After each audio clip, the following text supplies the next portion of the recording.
Hi, I'm Jen from Curious About Welsh with JenX, and this is my friend Dr. Lou Stelling from Dr. Lou's YouTube channel called Language Culture and Dr. Lou. And Lou, you are a professor at the University of Albany? Yeah, I teach at U Albany, aka SUNY Albany. Some people just call it that. But Yes. yeah. I got my bachelor's degree from SUNY Oswego. Okay. Huh. So, tell us a little more about your degrees. What are your what's your graduate work on?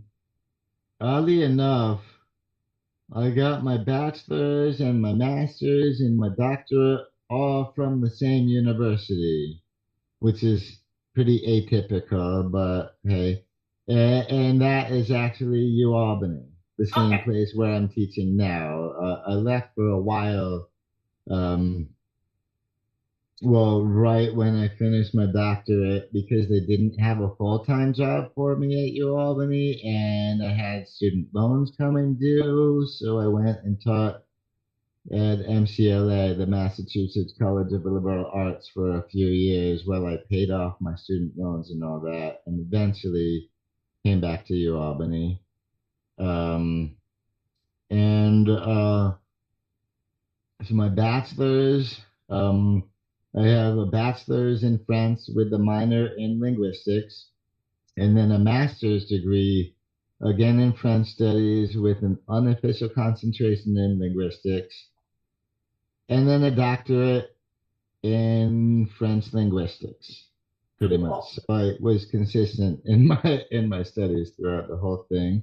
And what do I really specialize in linguistics? Would be the sociolinguistics of North American French, to put it shortly. And of course, professionally, I also do language acquisition and language teaching because that's the whole, well, that's the part I get paid to do is the teaching. Yes, acquisition. Well, today we're going to talk a little more with Dr. Lou about language acquisition and some of the things that go into it. And this can apply to any language, just about, I think. That's Right? what we're going to talk about because I mainly give explainers about the Welsh language.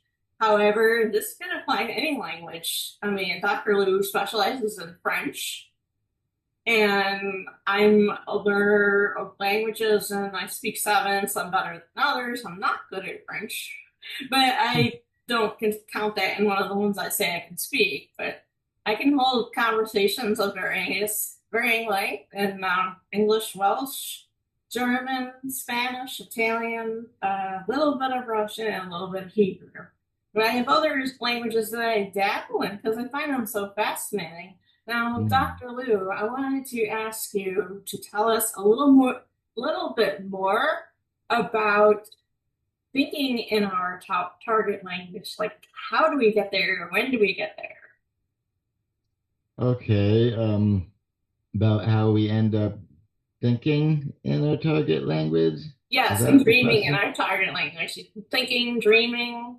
How do we get Well, it to that point? And when? I guess I would say it's a process. It goes slowly, but more or less the quick answer is we start thinking in our target language pretty much as soon as we stop translating in our heads, as soon as we're not trying to translate it back into English or whatever our native language would be, that's the mechanism by which you end up starting to think in your target language. And that happens in a few steps. For the first like month or maybe month or two, you do a little itty bit of thinking in your target language, just like small, high frequency words, the words that you're most familiar with, or short chunks like greetings or thank you, things like that. Those will start popping into your head automatically, but that's really not full sentences and things like that. That's not gone very far. It gets a little more deep in it, and this is assuming steady studying, steady effort. So contact with the language every single day. Um, then in like months like the third month through the 6 months, you will start having simple routines and familiar daily um, uh, familiar daily actions and simple routines, those can run through your mind without needing to translate all of a sudden. So the chunks are now a little bigger, but it's not until at least 6 months in to like 6 to 12 months. Again, this is if you're practicing every day. So again, not everybody goes at that pace, but that's when the target language might become start being your default choice for processing everyday situations and doing your own little inner dialogue. Well, I guess it's more like an inner monologue if you're narrating stuff in your head and whatnot. But that's so it's going to be at least 6 months for a lot of people, more like 12 months, occasionally for other people, even more. But that's sort of when you have bridged the gap and started being what we call intermediate level instead of beginner level, that's when you really start thinking in the language. And in my experience too, you're not going to start dreaming in the language until you have actually immersed yourself in the language Immersion. and you're just really using that language all day long.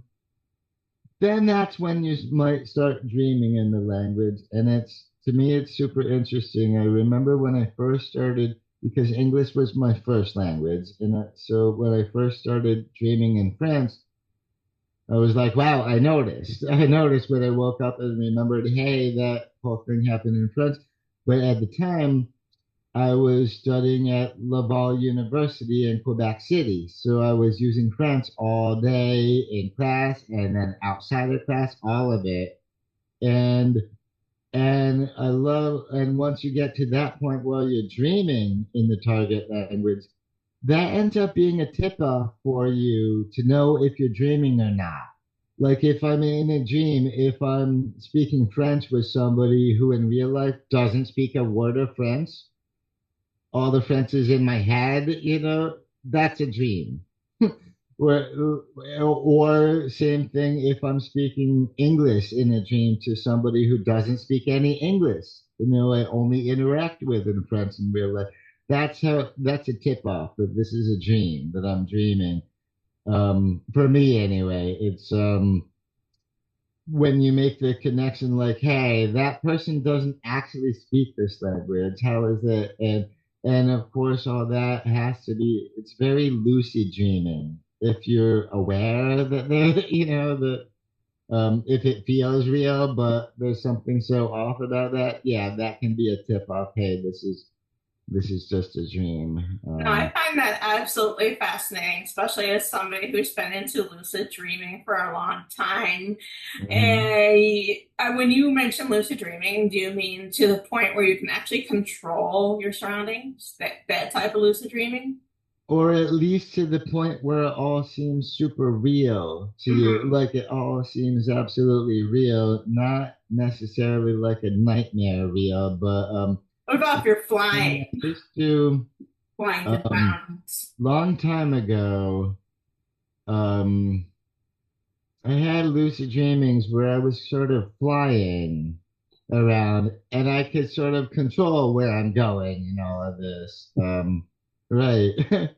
And but no, yeah, to me, um, Yeah, just picking up on the fact that somebody's speaking to me in a language that they really don't speak, that tells me that's a dream. Yeah. It's fascinating. I need to try that the next time I lucid dream, see if I can lucid dream around the mountains of Wales.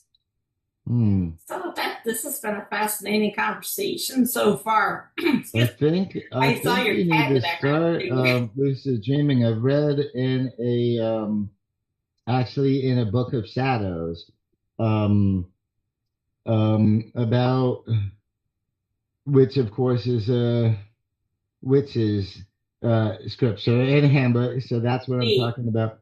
That you start with working on dream recall and recalling your dreams, and then you can move into lucid dreaming. And eventually, the goal is to get to astral Oh, projection. I've been to that for a very long time. I used to help moderate a very well-known astral projection board. There's been some changes in philosophy between the owner and myself, so we kind of went our separate ways, unfortunately. But we kind of got Hmm. more towards the Christian Science. Nothing is real. Don't see a doctor angle, and I'm very much like a spiritual atheist almost. Hmm. So our philosophies changed over the 25 years, but I still find it fascinating. I'll still come back there from time to time to read about techniques and things because it's fun. Like I just want to reiterate to my readers, harm no one is the first rule of the Wiccan Creed. And I'm not religious, I'm spiritual. I try to see the good in everyone, you know. And Hmm. going further into that, can you tell us a little more about ways to get to the point where we're thinking in our target language and practical Okay, things we yeah, can do? that's actually pretty straightforward. Like I was saying, Besides dreaming fast only projection. happens in the other language once you're really immersed in it. So the point towards getting yourself more thinking in the other language, in the target language, is by constant exposure to it, constant contact with the language. Like for instance, and that gets into, yeah, you got to sort of force yourself to be using that language in your regular life, in your daily routine. And so for one, I guess an easy way, if you're beginning level and working towards moving up to intermediate, if you're beginning level, you can start by sort of narrating your day, either out loud or in your head, depending on, well, if you're alone, I suggest doing this out loud. So you're practicing the articulation as well. But if you're in public, maybe you want to keep it inside your head, whatever. But what About you're gonna writing do is down. you're gonna start, yeah, narrating your day. Like if you see, oh, look, it's a blue car. Oh, that's a big bus over there, that kind of a thing. And by doing that, you're gonna get more and more complex with the kinds of sentences you're putting together and all that. And the idea is you stop relying on translating from your native language. You're just using what you do know to narrate as much as you can. And that's a good start. Starting by narrating your day, even if it's just in your head, but to sort of force more contact with it.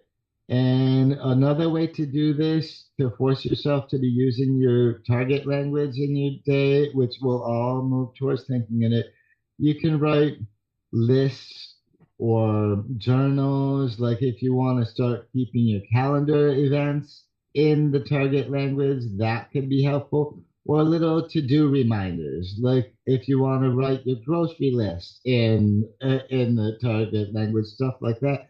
So it's actually you're actively finding ways to incorporate this in your real life, and that's where the connections will come in. Like if you're really using a language in your daily life and not using your native language as a crutch, that's when the connections will all come in and you will stop translating in your damn head Sorry for the damn, Oh, no worries. It's good. um, but yeah, and so that's a part. Like you kind of gotta force yourself into it. Like for instance, a good way, engaging in hobbies. Like if you do word building games like Wordy and stuff like that, Wordle. I like Wordle rather, most and stuff like Wordles. that. Do them in your target language instead, or even um, playing video games. That's a good way because there's a lot of people playing video games online, and sometimes you can find people who are speaking your target language who are doing that. I've Thank known you for people who have raising. learned English, who their native language was French, but they learned English mostly by just gaming online with other people. and and so that's ways to sort of yeah, force yourself into contact with the language and into using it and not translating ever. And oh, another thing you can do, anybody we can do, you can change the language settings on your devices, like on your phone or your computer, or even on social media apps and stuff like that to Intentional. sort of force regular contacts with it and regular uses of it. It sort of puts you in a position where you got it because your device is on that setting and there you go. Um, and so that's big one. Oh, and speaking of devices, when you search things online, when you're Googling something or whatever your search engine you prefer is, on YouTube will say, yeah, you're Googling it. But anyway, um, you can use the target language to search for things. Like if you want to learn a recipe or something like that, you can use the target language to search for things, and that will bring in, um, you will gain a lot more practical vocabulary and stuff that's relative to you and your own life because you're searching like a recipe you want to learn how to make, or you're searching instructions on how to do something. Like the more of a connection you can make to your real life, the more your brain is going to think this is worth holding on to, this is worth knowing, and not just revert back to your native tongue every single time. Well, I So think those are that's, some wonderful ideas, Dr. Lou, yeah, and I especially since guess Welsh is not really spoken much here in the United States. right, it's So I easy for me will, to say when I'm talking about French or Spanish because those are widely available internationally. Like there are a couple of the most widely used languages on the internet, for instance. But you can certainly find um, on the online, you can certainly find well communities for each little language, and often it's by topic. You're gonna look at something like by topic, but yeah, and that's I guess you're going to attack it from several different angles, trying to incorporate this language into your life more and more. And if you can't find it around you in your local media or anything, online is where you got to go for it. And oh, as far as working on your comprehension, your passive skills, you can start consuming entertainment in your target language, like watching movies or TV shows. And I do recommend at the beginning start with children's programming because it's on purpose. They speak slower because it's made for people whose language skills are still developing, even in their native language. And so that can give you a little confidence that hey, I can understand this now before moving on to something a little more adult oriented. And so there's movies, there's TV. You can well listen to music with the lyrics in that song. That's what I had to do for to get my doctorate. One thing we had to do is pass a translation exam to prove it's a research tour requirement that U Albany has, where if somebody's getting a doctorate, they need to be able to translate something from another language into English And if you're getting a doctorate in a language, it cannot be that language. It has to be a different. That's a hard one. So I had to get my research tour requirement by learning to translate stuff from Spanish into English. With Spanish, I had done some classes in that and all that. But to get ready for it, I started listening to a lot of Spanish language music, until I could understand all the lyrics and whatnot. And that worked wonders, actually. And who I picked up during that time, who I love, is Manu Chao, because he sings in several different languages. You hear some French, you hear some Spanish, a little English, a little Arabic, like very cool. But anyway, and that was quite some time ago. I'm not even sure if he's still putting out music. That was a long time ago. But anyway, and watching podcasts are a really good thing on topics that you would be interested in. And if you're on YouTube, if they're doing the podcast on YouTube, go ahead and join in the live chat. Yes, please. In another language. Yes, please. Join Curious About Welsh with JenX and join Dr. Lou's channel, Language, Culture, and Dr. Lou. Those would be some great places to start. I know. Asking for a friend, right? But yeah, this is very fun, and I agree with you about like reading children's books, or maybe even reading a book you already read in your own language, your native language, and then rereading it in your target language. What do you think of that? And not just reading books, also watching TV shows or something. Since we're both in New York State, we're not too far from Canada. Nope. Where when I'm in Montreal, I would go buy a bunch of DVDs, and that way I know that these are have audio available in English and French. And they'll work on our DVD player because it's the same region. And so take a show that you know by heart, that you've seen a million times, switch the language over into your target language, and you will pick up a whole lot because you already know that there's dialogue in your native language, but you will pick up on a whole more stuff without having to use subtitles or anything like that. And that's the key, is to stop reading the damn subtitles and just take it in. And listen to it dubbed instead of reading the subtitles. In other words, listen to it dubbed into your target language. Right. Yeah, you could. But for me, that's a big step when you can go without reading subtitles. All of a sudden, you have accomplished something. You have made some progress in it. Thank you. That's a really good idea. Those are some excellent topics, excellent ideas, Dr. Lou. And I like the idea of writing our grocery list in our target language, because we don't have to have a Welsh speaker next to us to do that here in the States. That's something very practical, or journaling, like you said, and the noticing and mindfulness. Do your mindfulness exercises, but do it in your target language. I've not tried that before. I think I will, though. Right, yeah. But and like I mentioned earlier, you're sort of going to attack it from a lot of angles at the same time, trying to get your target language incorporated into your daily life. And that's what's going to help it really stick in your brain. And there you go. Well, thank you. I think that's really cool.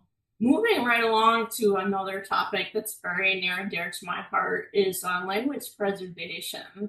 And one of the topics I've written about on Bylines.Cymru, which is a Welsh language newspaper, I wrote bilingually about gatekeepers and how they stop people from, stop a language from progressing. But we were going to talk about, I think I had asked you earlier, we were going to talk about ways that code switching actually helps preserve a language. And in Welsh, we call it Wenglish. We can pronounce that right, Wenglish, where you combine Welsh and English.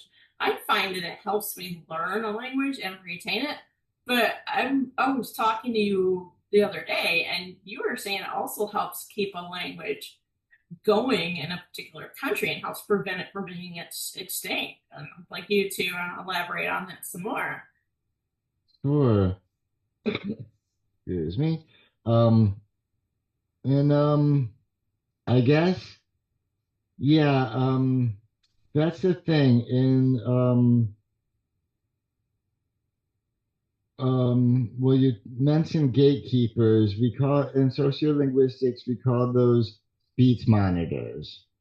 Those are Each people who have monitor. really strong feelings about what's good and what's bad language, what's really, in the case of Franco-Americans, what is good French and what is bad French, and they let everybody know it. They're really like that, and which can be good to help keep the grammatical structure of your language intact, but then it makes people feel bad about the way they speak their heritage language, and so they stop using it, and and so there is no more heritage language going on if you're not using Exactly. it, This and something language is certainly a skill where you got to keep using it or you will lose it. It's just like playing a sport or playing a musical instrument or something like that. You absolutely need to keep on using it. And and it's well anyway, in among Franco-Americans, especially those of Quebecois descent, people whose family came migrated from Quebec, they tend to be have more speech monitors, and they are less accepting of using of people code switching or even just using one English word here or there while they're speaking French. Um, and that ends up, yeah, the keeping the language intact, but again, it ends up with people just not speaking it. And so the skills deteriorate as you're not speaking the language. And if you're feeling bad about the way you speak it, you might just avoid it altogether. But like my English is fine, so I will just do that. Nobody's judging me over that, right? And whereas you have a distinction there, Franco-Americans of Acadian ancestry, meaning the folks who came down from the maritime provinces in Canada, um, they tend to be a lot more flexible with their English and French and do a lot of code switching back and forth, which on the bright side keeps them speaking French and keeps them a little less judgmental of other people and how thank different you. it is. As we were saying, Welsh, the vote. And I would like to see the internet language spaces become more of a judgment-free zone, as they say, the judgment-free zone. And why go around judging people when we can use less energy to be kind? As I say, kindness costs nothing. Well, And that's sort of the thing with language, even among just monolingual speakers, among people who just speak one language, they, oh, and this is specific to Americans. We seem to think that not only should everybody else speak English, but they should speak it the way that we do. Which I know is horrible, but that seems to be a thing.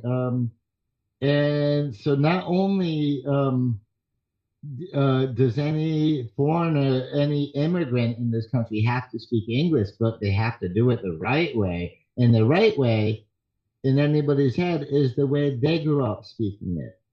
and only their way. It's like my way or the highway. And I bet a lot of Right. folks have never left the country, never left the U.S.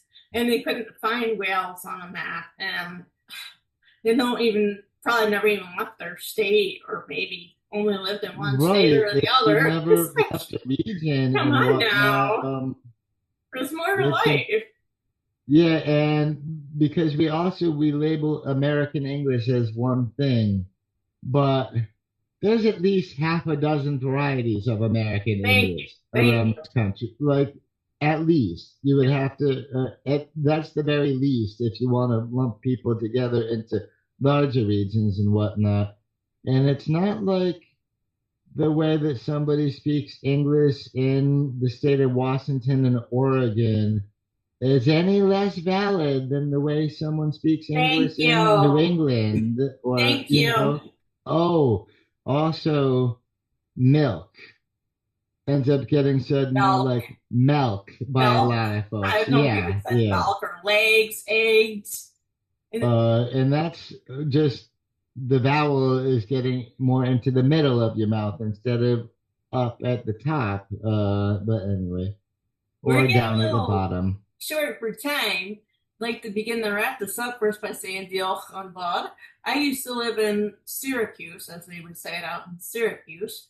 Okay. And I one time got a phone call from somebody who referred to it as Syracuse. So I'm like, okay, Salt Planet Dune. I guess I live on Salt That's Planet weird. Dune. I was a Dune Hmm. fan at the time. And that was before the new ones came out. But the other thing I want to say, I've never been to Oregon, but if I do go out there, I'll sure say Oregon. My ex, I don't think has ever been Yeah, I've never there. been there either. I've But been to the West Coast a couple times, but every time has been to Southern California. oh, I have a friend who's So, from which Oregon. is pretty far away geographically from Oregon, even though it's the state right above, but Yeah, California is because super big, California super is so tall. big.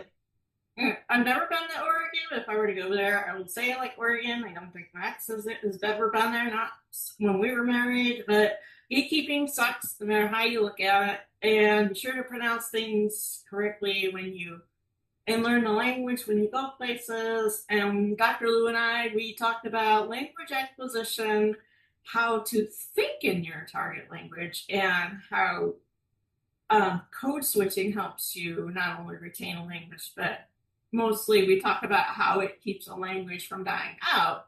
And I think that is actually could be very helpful for Welsh Cymru.